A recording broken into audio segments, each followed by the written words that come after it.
안녕하신가요? 저는 작년 말미쯤에 딸을 잃은 다 늙은 할머니이자 엄마입니다. 제게는 하나밖에 없는 귀한 딸이 하나 있는데요. 모든 엄마들이 그렇듯 제 자식도 제게 목숨보다 귀했어요.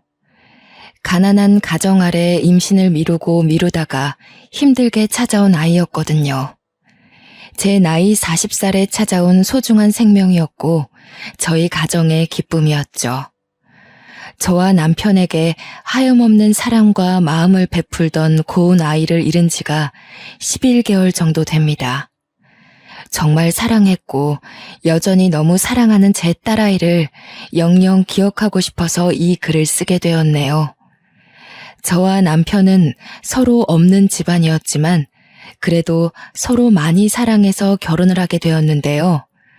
같이 힘 보태서 살아가면 언젠가는 가난에서 벗어날 거라고, 사랑하는 사람과 함께라면 이 정도의 가난은 금방 이겨낼 수 있을 거라고, 막연하게 그런 순수한 생각을 하면서 시작한 결혼 생활이었습니다. 그런데 막상 부부라는 울타리 안으로 들어서니 혼자 살 때보다 더 힘들었어요. 그럼에도 저희 부부는 다툼 없이 똑같고 아끼고 똑같이 의지하면서 잘 지냈어요.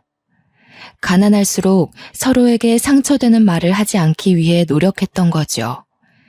저는 중학교를 졸업하고 고등학교는 돈이 없어서 다니질 못했고요. 남편은 고등학교까지만 졸업한 사람입니다.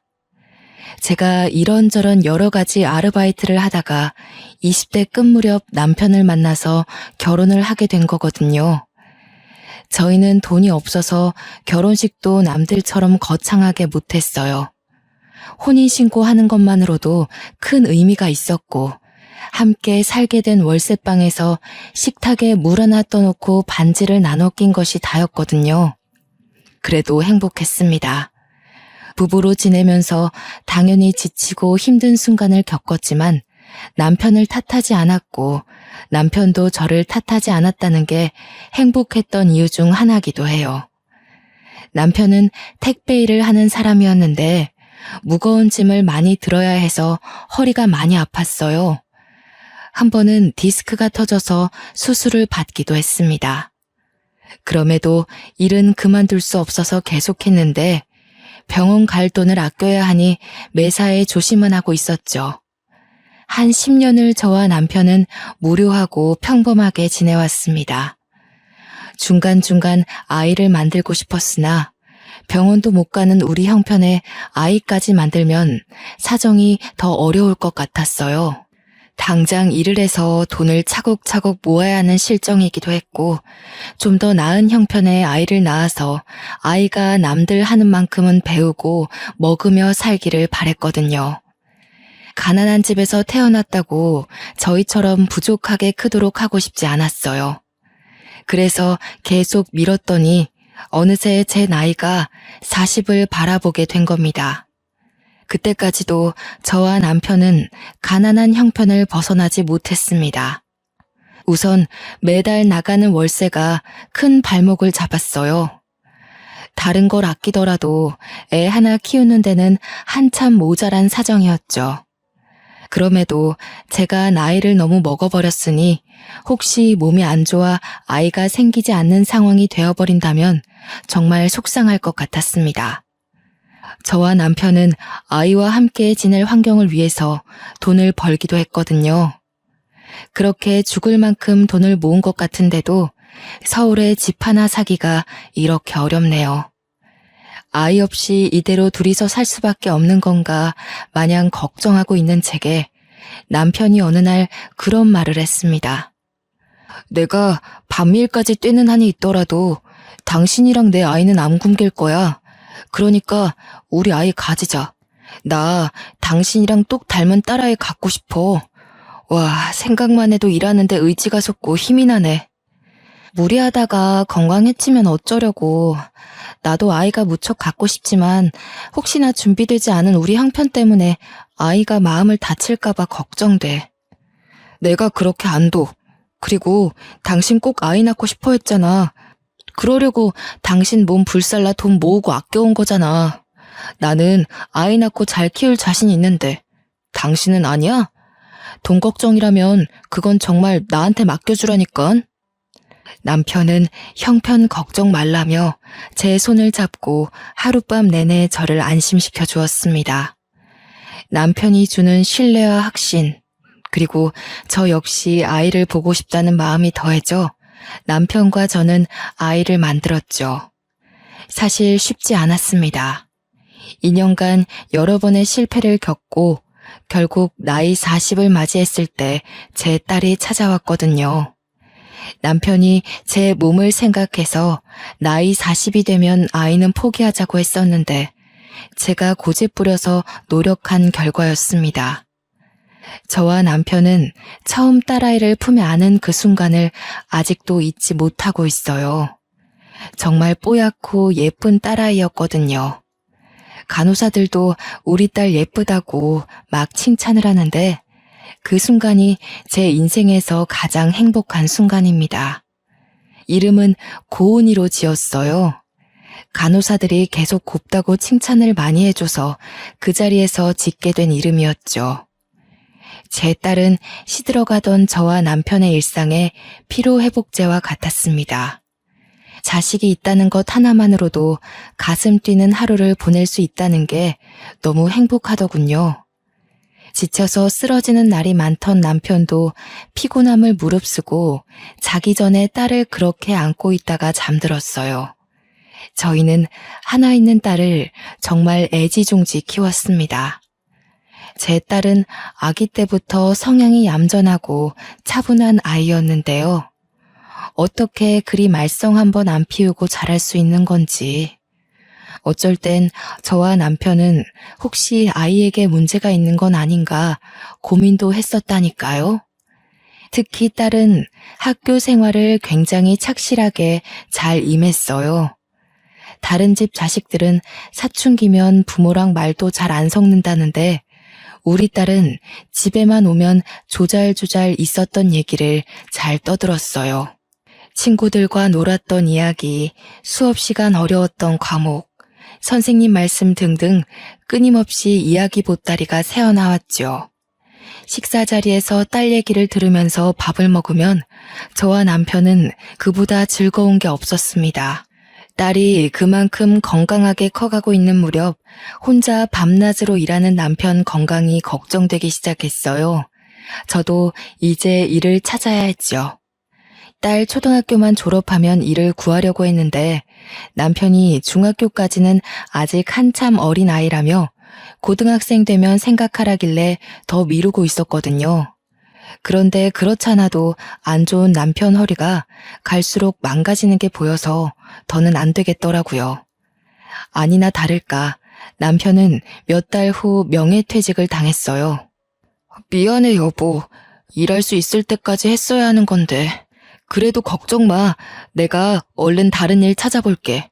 당신이랑 내 딸 굶기는 일 없게 한다고 했잖아. 미안할 게 뭐 있어.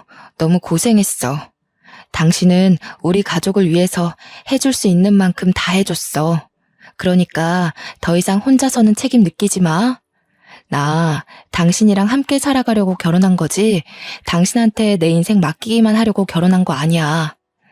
남편과 저는 한날 밤 딸아이가 듣지 않을 정도로 대화를 나누며 한참 서로를 위로해 주었습니다. 그리고 다음 날부터 함께 머리 맞대고 경제 생활에 대해 고민하기 시작했죠. 저는 아르바이트 경력은 많지만 이걸로 직장을 구할 수 있는 스펙은 안 되고 또 나이가 40인지라 어디 써줄 데도 없을 거 아닙니까? 남편도 나이가 있어서 어디 신입으로 들어가기도 애매하고요. 또 일을 찾기에는 아직 딸이 학생이기 때문에 오랫동안 벌이를 손 놓고 있을 수 없는 지경이었어요. 상황이 급했다는 거지요. 저희 수중에는 남편이 명예퇴직금으로 받은 돈과 적금이 전부였는데요. 여러 번 고민하다가 결국 마음먹은 일이 바로 작은 국수집을 차리는 거였습니다. 식당을 하나 차리고 싶은데 마땅히 내세울 요리 실력이 아니라 고민하던 차에 국수가 떠올랐어요. 딸이 국수를 참 좋아하는데 그 때문에 제가 평소 국수하는 데는 도가 텄거든요. 딸도 저희가 식당을 할 거라고 하니까 국수집을 적극 추천하기도 했고, 이웃집 아줌마가 저희 집에 놀러 왔다가 제가 만든 국수를 먹고는 장사 한번 해보라고 칭찬해 준 적도 있었어요. 물론 그 칭찬은 그저 기분 좋은 농담으로 넘겼지만요. 그래서 국수집을 차리게 되었는데 뭐 특별할 것 없는 그저 흔한 주부 손길이라 도심 가격보다는 싸게 팔았습니다. 제 딸이 굉장히 좋아했어요. 이제 국수 원 없이 먹을 수 있다면서요. 얼마나 사랑스럽던지. 저희 집 국수가 저렴해서 그런가 돈 없는 학생들이나 어르신들이 좀 많이 찾아왔는데요. 행색 보니까 다들 하나같이 저처럼 어렵고 힘들게 사는 처지처럼 보였습니다. 그래서 국수양을 듬뿍 주기도 했거든요. 그런데 그게 소문이 났는지 덕분에 손님이 빠르게 늘더라고요. 제 남편은 배달을 했어요. 우리는 업체를 쓰는 게 아니기에 정말 엎어지면 코다할 가까운 곳만 배달을 갔는데도 수익이 괜찮았습니다. 그렇게 무탈하게 장사를 진작 국수집을 차릴 걸 그랬나 싶더라고요. 엄마, 휴대폰 좀 바꾸라고 했지? 이거 나 초등학생 때부터 썼던 거 같은데? 요즘 영상통화 되는 거 많잖아. 아빠랑 둘이 그걸로 바꿔. 아이고 됐어. 그 비싼 걸 뭐하러. 지금 그 전화도 튼튼하고 잘만 되는구만. 전화가 연락만 될 수 있으면 되는 거지. 내가 학교 가서도 엄마 아빠 보고 싶을 때가 있으니까 그렇지. 영상통화 되면 얼굴 보면서 얘기할 수 있고 좋잖아. 나 이제 곧 직장인이잖아. 첫 월급 받으면 내가 휴대폰 하나씩 사줄까? 제일 좋고 화면 크고 비싼 걸로. 또 봐라. 쓸데없는데 신경 쓰지. 됐네요. 그 돈으로 너 하고 싶은 거 하고 사고 싶은 거 사면서 써. 우리 딸내미 코 묻은 돈을 어떻게 받니? 대학을 졸업한 딸은 식품회사의 개발 직원으로 입사했습니다. 전공도 그쪽으로 가더니 학점까지 좋아서 교수님 추천서를 받고 들어갔다네요. 그러면서 하는 말이 참 귀여웠는데요. 나는 엄마 국수가 세상에서 제일 맛있어서 모든 사람들이 엄마 국수 다 알았으면 좋겠어. 내 꿈이 뭔 줄 알아? 돈 모아서 엄마 아빠한테 큰 사업체 하나 차려주는 거. 바라지도 않았는데 원하는 꿈이 저희를 위한 선물이라는 딸의 말이 기특하고 자랑스러웠어요. 다 큰 어른이 되었는데도 국수를 먹기만 하면 꼭 옷에 한 가닥씩 흘리는 이 칠칠 맞은 아기가 언제 이렇게 커서 똑 부러지는 소리를 하나 싶더라고요. 건강하고 예쁘게 자라줘서 너무 고마웠지만 딸이 커간다는 건 저와 떨어져 지낼 날도 얼마 남지 않았다는 거잖아요. 당연히 좋은 사람 만나 시집을 갈 것이고 이러한 과정은 인간에게 있어 자연스러운 일인 거 아는데 참 상상만 해도 서운하더라고요. 딸이 행복하길 바라지만 헤어짐이 조금 늦게 오길 바랬어요. 그런데 그렇게 한없이 아기처럼 보이던 딸이 어느 날 같은 회사 직원이라며 결혼할 남자를 소개했는데요. 막상 걱정했던 일이 코앞에 닥치니 딸 낳고 상심을 해본 적 없던 제가 딸 몰래 며칠 동안 소가리를 했습니다. 그래도 딸 앞에서는 티내지 않았죠. 딸의 행복을 위한 길이니 축하해주고 싶었으니까요. 그런데 무슨 생각으로 그런 결정을 내렸는지 모르겠다만 딸과 사위 될 사람이 결혼을 한 뒤 아이를 가지게 되면 사위가 일을 그만두고 육아에 전념한다고 하는 겁니다. 사위가 평소 그걸 희망했고 영 집안일과 맞지 않다던 딸이 돈을 벌기로 했다네요. 솔직히 제 선에선 이해하기 어려운 가치관이었어요. 요즘 애들과 저 때의 생각이 차이날 수밖에 없다는 걸 이해하려 해도 걱정되는 건 어쩔 수 없었죠. 그래도 어쩌겠습니까? 둘이서 너무 확고한 마음을 가지고 있고 믿어달라고 씩씩하게 말을 하니 이 결혼을 허락할 수밖에요. 딸은 결혼하고 한 달 만에 임신을 했어요. 배가 남산만해진 딸이 출산할 때 전화해서 남편이랑 급하게 산부인과로 갔던 기억이 납니다. 엄마, 나이 40엔 안 낳는다고 진짜 고생했겠다. 나는 지금도 버티기가 너무 힘든데 우리 엄마 얼마나 아팠을까? 그래도 내 아이 보면 그 고통 싹 사라질 만큼 기쁘겠지? 당연하고 말고 엄마가 너 낳고 얼마나 행복했는데 지금 잠깐 아픈 거 참으면 너무 사랑스러운 아이가 네 품에 안길 거야. 많이 아프면 소리 질러도 돼. 엄마가 옆에 있을게. 엄마, 나 진짜 이번에 느꼈어. 나는 세상 엄마들 다 존경해. 그중에서 엄마를 제일 존경해요. 태어나게 해줘서 진짜 고마워. 나 평생 엄마 아빠한테 효도할 거야. 딸 출산 때 분만실로 한 사람만 들어올 수 있게 해주었는데요.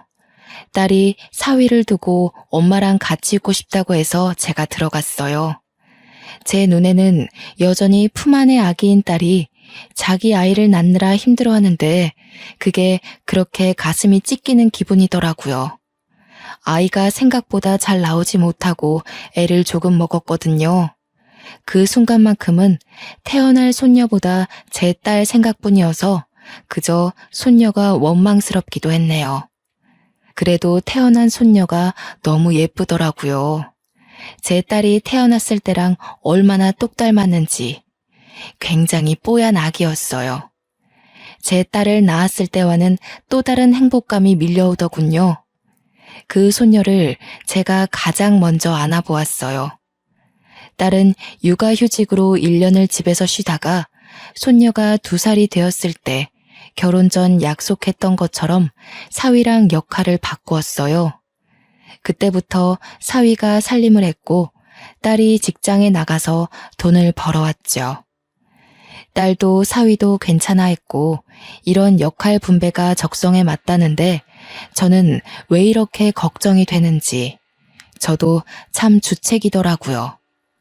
사위가 알아서 잘하겠다만 그래도 투박한 남자 손길에 맡겨진 손녀가 염려되어서 사위에게 몇 달간 전화만 했었네요.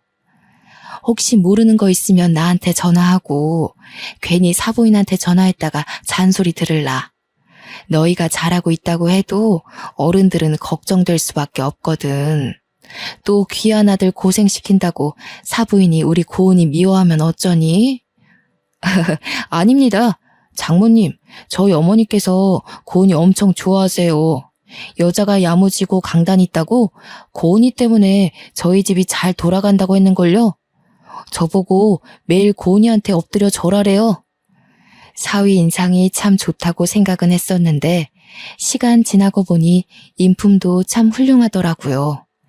사돈댁 아량이 워낙 넓어서 사위까지도 올곧게 자랐나 보다 그런 생각이 들었죠. 또 사위는 반찬까지 훌륭하게 만들어낼 정도로 완벽하게 집안일을 하고 있었는데요. 한번 딸의 집에 놀러 갔다가 사위가 만든 음식을 대접받고서 아주 깜짝 놀랐답니다. 이게 정말 강서방이 다 준비했다는 말이니? 내가 살면서 보도 못한 음식들이 한상이네. 이게 무슨 일이라니? 사부인 솜씨가 좋아서 배운 건가? 가정집에서 이런 요리를 먹게 될 줄은 몰랐네. 엄마, 말도 마. 이 사람이 고등학생 때부터 요리를 해서 시부모님 밥상을 차려주고 그랬대. 대박이지 않아? 집안일을 얼마나 잘하는지 전생에 현모양처 아니었나 모르겠어. 맞아요. 나는 할머니 국수 다음으로 아빠 음식이 제일 맛있어. 아빠, 오늘 저녁은 뭐 차려줄 거야? 나 파스타 먹고 싶은데. 딸 말대로 사위는 그야말로 집안 살림살이를 완벽하게 해내고 있더라고요. 그렇다고 육아일을 소홀히 하는 것도 아니었습니다. 초등학생 아이가 먹을 음식까지 따로 해내는 유능함까지 보였어요. 저와 남편이 사위의 살림 실력에 얼마나 놀랐는지 한참 웃었답니다. 어쩌면 저보다 더 꼼꼼하고 자부할 수 있었어요. 우리 사위가 이런 사람이다 하고 동네방네 자랑하고 싶기도 했고요. 그동안 제가 걱정했던 게 민망하고 미안할 정도였다는 거죠. 저는 그 후로 사위에 대한 근심을 완전 끊어버렸습니다. 세월이 참 빠른 게 서로 정신없이 살고 각자의 생활에 적응하다 보니 어느새 딸이 낳은 손녀가 벌써 중학생이 된 겁니다. 그때까지도 딸 부부는 문제없이 참 행복하고 단란하게 잘 살았어요.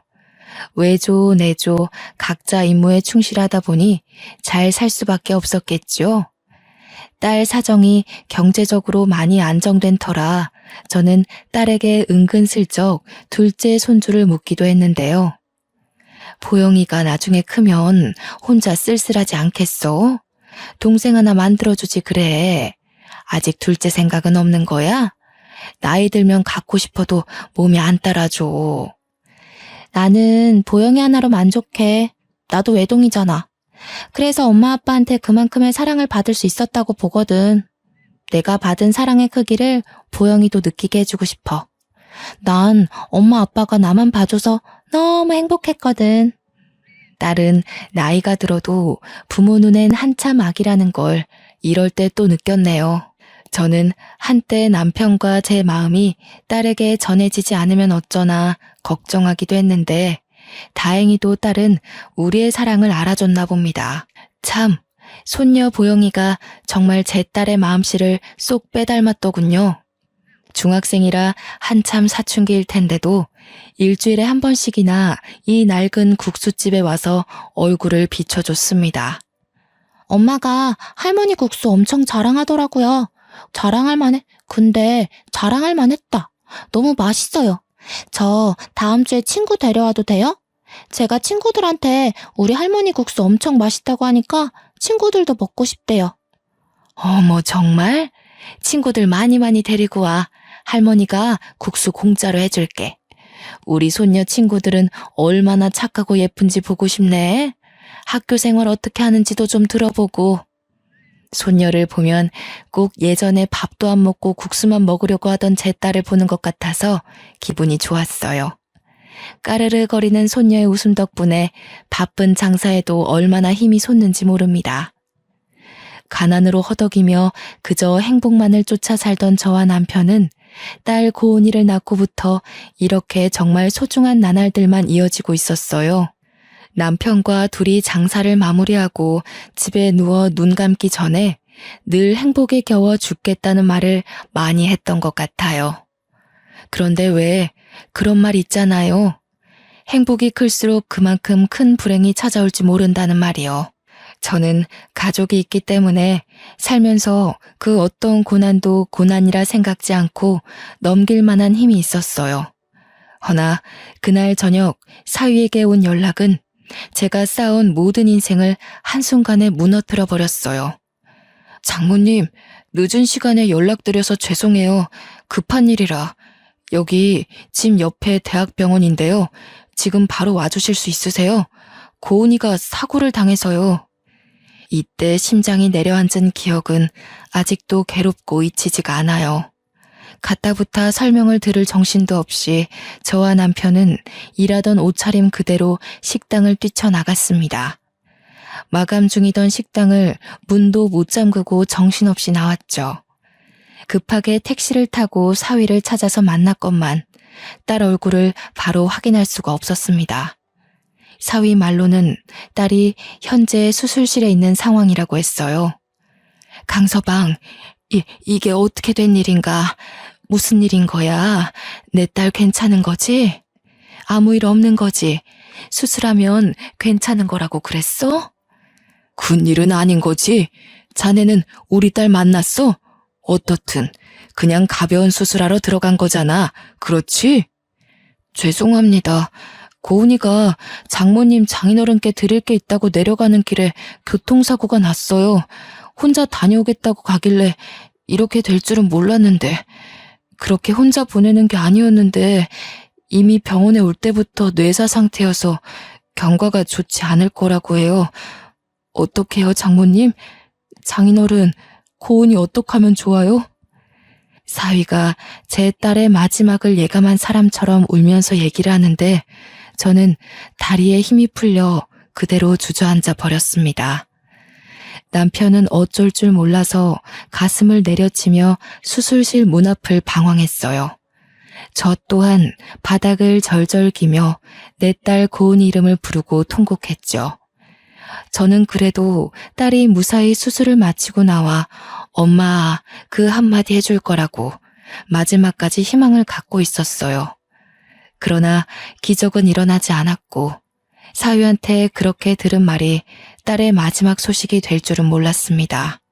심장 졸이면서 기다렸던 의사가 나오는데 저희에게 죄송하다는 사과를 전하며 고개를 숙이더라고요. 정말 꿈 같은 일이었습니다. 딸의 모습이 생생하게 제 마음에, 머리에 살아있는데 다시는 볼 수 없다니요. 다시는 눈을 뜨지 않는다니요. 전혀 실감나지 않았어요. 믿을 수가 없었어요. 그때 뒤에 나온 간호사 한 분이 딸 사고 현장에서 발견된 거라며 제게 물건 하나를 건네줬는데요. 포장 박스가 사고 현장에서 바닥을 굴렀는지 엉망이더라고요.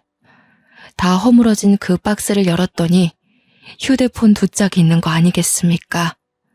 어제까지만 해도 제 딸이 그 예쁜 얼굴로 영상통화를 하면서 제 폰이 오래돼 영상이 계속 끊긴다고 새 폰 사주겠다는 걸 말리느라 투닥거렸거든요. 그게 딸과 가장 최근에 한 통화였어요. 자꾸 이상한데 돈 쓰지 말라고 조금 혼을 내기도 했네요. 그 자리에서 최신 폰을 받자마자 정말 졸도할 뻔했습니다. 눈물이 앞을 가리는데 숨쉬기가 힘들더라고요.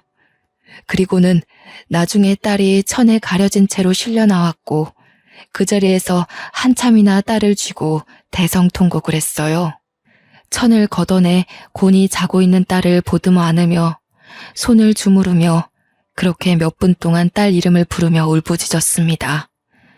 나중에 들은 말인데 딸이 졸음운전하는 차에 부딪힐 뻔한 어르신을 구하려다가 변을 당했다고 하는 겁니다. 그 어르신이 저와 비슷한 또래였다고 해요. 제 딸이 이승을 떠난 게 모두 다 제 탓 같아서 너무 괴로워 미치는 줄 알았습니다. 우리 딸이 왜 차라리 나를 데려가지? 나를 잡아가지. 왜 우리 딸이에요? 내 딸이 얼마나 착하게 살았는데. 고은아, 엄마한테 얼른 와. 엄마가 목숨 내놓을게. 제발 엄마한테 와, 고은아. 보영이는 어쩌고 그렇게 가버리니? 왜 이렇게 엄마 옆에 짧게 있다가 가버려? 저는 빈소에 마련된 딸 사진 앞에서 한참을 엎드려 하늘을 원망했습니다. 할머니, 저 엄마가 너무 보고 싶어요. 엄마가 내일 맛있는 거 사준다고 학교 야자 빼라고 했었는데 이제 엄마 못 보는 거예요? 다시는 엄마를 볼 수 없다는 게 너무 무서워요, 할머니. 아이고, 가여운 내 손녀. 보영아, 어떡하면 좋니? 이렇게 어린 것들 두고 어떻게 엄마가 갈 수 있다니? 할머니가 미안하다. 네 엄마 지켜주지 못해서 미안해. 어린 나이에 엄마를 잃은 손녀를 부둥켜 안고서 딸 이름을 얼마나 불렀는지 몰라요. 그렇게 3일을 눈물로 보내고 마지막으로 납골당 안치까지 정리했는데 도무지 그 앞에서 발걸음이 안 떨어지는 겁니다. 그 당시 저는 아직 우리 딸과 안녕할 준비가 안 되었고 하룻밤 지나면 이 모든 게 꿈일 것만 같았습니다. 딸한테 전화와서 또 휴대폰으로 잔소리 들을 것만 같은데 바로 내일 다시 볼 수 있을 것만 같은데 인사를 해야 한다뇨. 아직 내 품에 안았던 그 어린 아기의 온기를 여전히 기억하고 있는데 보내주라니요. 저는 납골당 앞에서 정신을 잃을 정도로 또 눈물을 흘렸고 사위가 저를 부축해줘서 겨우 납골당을 벗어날 수 있었습니다. 사위는 저와 남편을 국수집 앞까지 차로 태워다 줬어요. 그때서야 국수집 문을 안 닫고 나섰다는 걸 알았죠. 이 때문에 얼마나 정신없었는지 또 한 번 실감났네요. 다행히도 식당은 별다른 변을 당한 게 없어 보였습니다. 손님들이 카운터 앞에 놓인 수첩에다가 몇 자의 걱정하는 메모를 적은 것만 있었어요. 사위와 남편이 가게를 정리하는 동안 저는 테이블 앞에 주저앉아 딸이 준 휴대폰만 쥐며 또 한참을 울었는데요.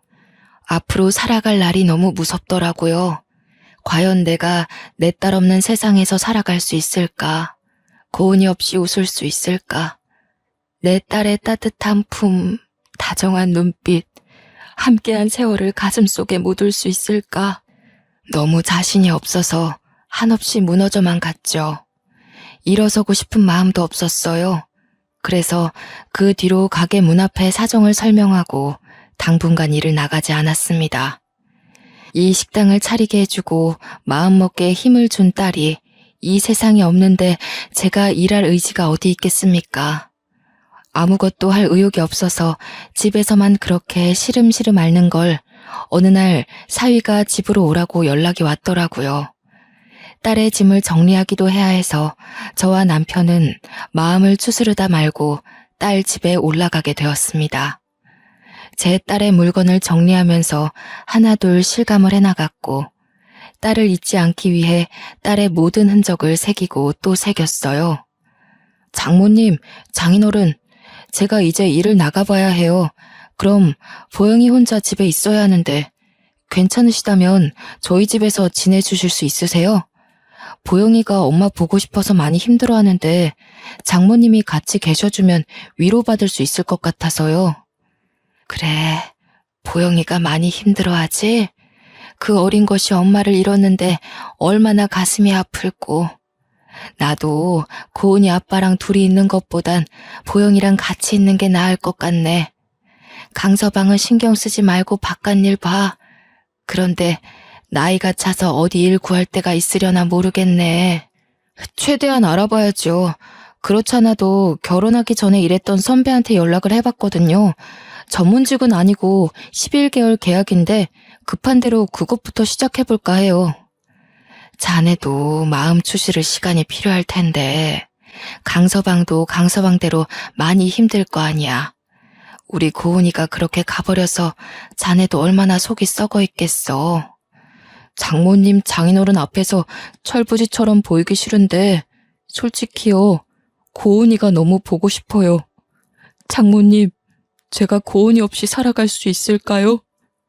벌써 너무 힘든데 버틸 수 있을까요? 당장이라도 고은이 보고 싶은 마음에 무너질 것 같아서 정말 힘이 드네요. 자네가 참 고은이를 아껴줬는데 내 딸도 자네 마음 다 알고 있을 거야. 우리 강서방 불쌍해서 어쩌노. 이 젊은 사람 딱해서 어쩐다니.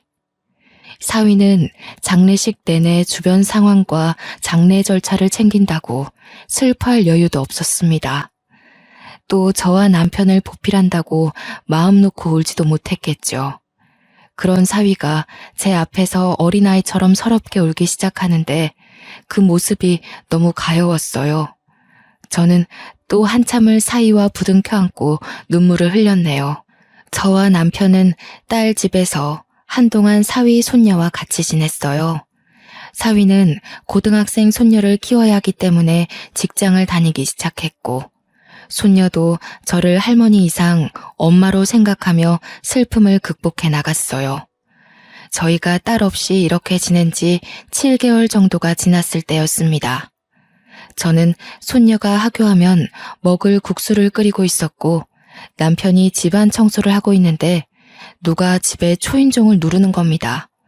그 시간에 올 사람이 없었거든요. 사위도 손녀도 오려면 3-4시간은 더 있어야 했고요. 그리고 보통 자기 집에 오는데 초인종을 누르지는 않잖아요. 인터폰을 확인하고 문을 열었는데 웬 곱상한 아주머니 한 명과 정장 입은 남자가 서 있었어요. 누구세요? 하고 물었더니 저와 또래 같던 그 아주머니가 제 딸 이름을 말하는 겁니다. 그때 왠지 모르게 심장이 철렁 내려앉더군요. 예, 제가 고은이 엄마 되는 사람입니다. 제 딸이 김고은 맞는데 누구시죠? 집은 어떻게 하시고 찾아오신 건지. 아이고, 정말 오래 찾았습니다. 사장님께서 본래 계시던 곳이 국수 가게 맞죠? 따님에 대해 드릴 말씀이 있어서 정말 방방곡곡을 뒤졌어요. 누군지 모를 그 아주머니가 우리 딸에 대해 잘 알고 있는 것 같아서 일단은 집에 들였습니다. 차 한 잔 대접해주고 남편과 함께 앉아서 대화를 나누기 시작했는데요. 저는 또다시 울음을 터뜨릴 수밖에 없었고 기절초풍할 뻔했죠. 다름 아닌 이 아주머니가 제 딸이 구해주다 희생을 하게 된 그 어르신이라는 겁니다. 아가씨랑 정말 짧은 만남이었지만 저는 소중한 인연으로 생각하고 있어요. 제가 당시 집안의 문제 때문에 가출을 했었는데 수중에 돈이 없었거든요. 근데 사장님 따님께서 20만 원의 택시비를 쥐어주더라고요. 제 딸이요? 아이고, 이런 인연이 있다뇨. 우리 아이가 마음이 좋다 보니 모른 체 하지 못했나 봅니다. 어릴 때부터 남을 위하는 마음이 큰 아이였거든요. 네, 정말로 마음씨 좋은 아가씨였죠. 그래서 제가 잊지 못하고 그 아가씨를 찾고 싶었던 거예요. 그렇게 찾던 중에 안타까운 소식을 들어버렸네요. 부디 다시 만날 수 있길 바랬는데. 아주머니 말로는 자식이 한 식품기업의 첫째 며느리인데 거기 회장이 죽기 전 집안의 재산 문제 때문에 버선발로 내쫓겼고 돈 없이 내쫓기는 바람에 이틀 동안 먹지도 못하고 굶으면서 거리를 걸어 다녔다더군요. 그걸 딸이 제 집으로 휴대폰을 갖다 주러 내려오다가 발견했고 태워드리고 싶으나 가는 길이 너무 급해서 20만 원의 돈을 쥐어준 거라고 합니다. 그런데 하필 그 순간 감기약으로 졸음운전한 차가 돌진했다는 거죠. 제 딸이 이 아주머니를 밀어내고 자기가 사고를 당한 거라네요. 아주머니는 당시 바로 119에 신고를 했으나 제 딸을 따라오지는 못했대요. 사고는 정말 가슴 아팠지만 아주머니는 딸이 준 20만 원으로 용기를 얻어 재산 다툼에서 이겼고 반드시 제 딸의 흔적을 찾아 꼭 보답하겠다고 전국을 뒤졌던 거랍니다. 사장님께서 괜찮으시다면 저도 아가씨의 기일을 챙기고 싶습니다. 부담 가지지 마시고 허락해 주세요. 저 또한 아가씨에게 은혜를 입은 사람이 아닙니까? 이 늙은 사람이 어린 영혼을 대신 희생하게 해서 미안하다고 꼭 사죄를 드리고 싶어요. 그런 말씀 마세요. 제 딸은 분명 그런 일이 생긴다면 자기 죽을 줄 알더라도 또 뛰어들었을 겁니다. 제 딸이 그런 아이예요. 그래도 고맙습니다. 제 목숨줄 끊길 때까지 제 딸이 어떻게 세상을 뜨게 됐는지도 모르고 죽는 줄 알았는데 이제야 마음이 놓이네요. 제 딸을 온전히 보내줄 수 있을 것 같아요. 정말 죄송합니다. 사장님, 제가 고개를 들 면목이 없습니다. 그 아까운 젊은 사람을 이렇게 허망하게 가도록 만들고 아가씨 가족들에게 씻을 수 없는 상처를 안겨줬습니다. 너무 죄송합니다, 사장님. 딸이 구해줬다는 아주머니와 대화를 하니 마치 딸이 곁에 있는 기분이 들어서 또 너무 그립더군요. 아주머니도 결국 눈물을 보이셨어요. 진심으로 고개를 숙이면서 사과를 하는데 저는 그러지 말라고 말리면서도 정작 울음을 멈출 수가 없더라고요. 남편이 곁에서 제가 진정할 수 있도록 다독여주느라 애썼을 겁니다. 아주머니도 제가 안정을 찾을 때까지 기다려주면서 마음으로 같이 우리 딸을 그렸어요. 감히 보상으로 사장님 두 분의 마음을 달래드릴 수 없다는 거 압니다. 하지만 꼭 해드리고 싶어요. 그게 그 어여쁜 아가씨에 대한 저의 예의고 저 또한 그 좋은 아가씨가 그렇게 떠난 것이 무척 죄스럽고 보고 싶거든요. 제 제안 받아주시겠습니까? 꼭 부탁드려요. 아주머니가 제안한 보상은 다름 아닌 꽤 규모가 있는 식품 사업체 사장 자리였습니다. 깜짝 놀랐어요. 저는 그저 낡은 국수집 하는 평범한 주부일 뿐인데 그런 큰 기업의 사장이라니 말도 안 된다고 생각했죠. 그런데 아주머니의 생각은 확고하더라고요. 우리 부부가 사장직이 처음이라지만 절대 새로 꾸리는 이 사업이 망할 수 없다고 확신을 갖고 있었어요. 알고 보니 아주머니께서 회사 경영 때문에 여기저기 식당을 방문한 적이 있었는데 그중 우리 국수집도 있었다는 거예요. 저는 두 분의 레시피이면 국수계의 역사를 쓸 수 있다고도 봐요. 제가 그렇게 만들어 드릴 겁니다. 사실상 두 분이 걸어 다니는 레시피잖아요. 제가 언제 한번 명함을 드린 적이 있는데 혹시 기억나실지 모르겠어요. 명함이라... 그러고 보니 저희 국수집과 어울리지 않는 느낌의 고상한 아줌마가 한 번 방문한 적이 있던 것 같았어요. 명함 얘기를 하니까 생각나더라고요. 그때 그 아줌마가 저희 국수 맛있다고 이 레시피를 더 키워보고 싶은데 생각 있으면 전화를 달라고 하면서 명함을 주었거든요. 당연히 저희는 큰 장사에는 관심이 없어서 연락을 안 했었어요. 그런데 그때 그분이 눈앞에 이분이라는 게 믿기지 않아서 잠깐 놀라 있었죠. 저도 아가씨의 흔적을 찾다가 알게 된 사실이에요. 아가씨 부모님이 제가 꽂혔던 국수집 사장님이라는 게 많이 놀라웠거든요. 이게 다 아가씨가 이어준 인연인가 봅니다. 아주머니는 말로는 저희 국수집을 처음 방문했을 때부터 사업 계획서를 짜놨다고 하는 겁니다. 대충 설명을 해주길 본점을 시작으로 차차 전국의 사업체를 확장시켜 나가고 싶다고 했어요. 어떻게 이런 인연이 있을 수 있는 걸까요? 아주머니가 하는 말을 듣는데 문득 제 딸이 우리한테 큰 사업체 차려주는 게 꿈이라며 자랑스럽게 얘기하던 모습이 떠오르더군요. 정말로 죽은 딸이 마지막으로 저희를 위해서 주는 선물일까요? 죽어서도 이 못난 엄마 아빠를 지켜봐주고 챙겨주고 있는 걸까요? 마치 딸의 효심이 하늘에서도 전해 내려진 것 같았어요.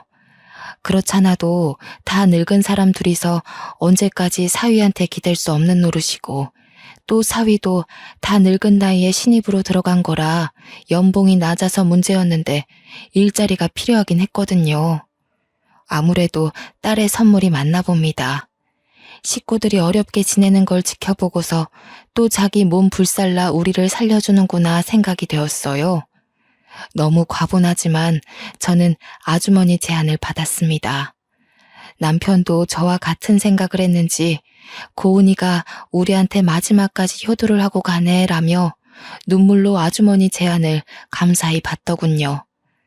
덕분에 저희 부부도 사위랑 손녀도 경제적인 걱정은 없어졌어요. 경제가 안정이 되니까 모두 마음의 여유가 생기더라고요. 사위는 저희가 받은 식품기업에서 부사장 자리를 맡고 있는데요. 그 아주머니께서 사람을 보내주는 덕에 친절하게 교육을 받고 있답니다.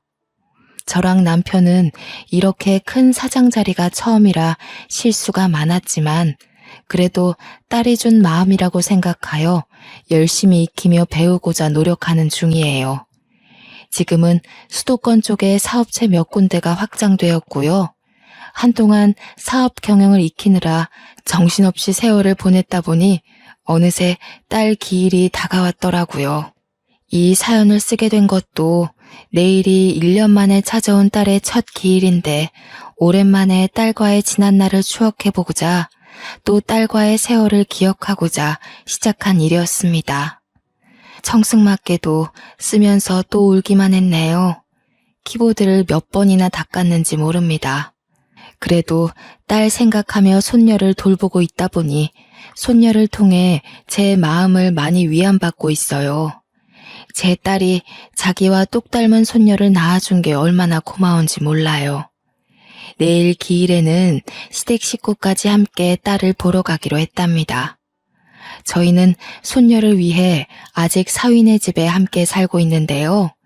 시댁 식구들이 일찍 집에 방문한다고 해서 그만 컴퓨터를 끄고 자야 될 것 같아요. 마지막으로 하늘에 있는 딸에게 제 마음이 전해지길 바라며 몇 마디 남겨보고 싶네요. 사랑하는 내 딸 고은아, 엄마는 아직도 내 딸이랑 함께한 시간을 마음속에 고이 품고 있어. 착한 우리 딸. 위에서도 엄마 아빠 걱정으로 두 발 뻗고 못 자는 건 아닌지 몰라. 엄마랑 아빠는 네 남편이랑 사랑스러운 손녀와 같이 잘 지내고 있으니까 우리 걱정 그만하고 하늘에서만큼은 정말 네가 원하는 것만 하고 지냈으면 좋겠다. 짧은 시간이었지만 엄마 아빠의 딸로 와줘서 너무 고마웠고 평생 사랑할게. 엄마 아빠는 우리 고은이랑 함께 지낸 순간이 전부 소중하고 행복했어. 또 볼 수 있었으면 좋겠다. 다음에도 꼭 엄마 아빠 딸로 와줘야 한다. 너무 고마워. 고은이 덕분에 우리 모두 웃으면서 살았어. 보고 싶다, 우리 딸. 안아주고 싶어. 내 딸아, 내일 엄마가 식구들 데리고 찾아갈게. 예쁜 우리 딸, 오늘 잘 자고 내일 보자. 아이고, 제가 또 눈물이 나서 안 되겠네요. 제 사연은 그만 여기서 마무리하도록 하겠습니다. 모두들 평안하시길 기도하겠습니다. 감사합니다.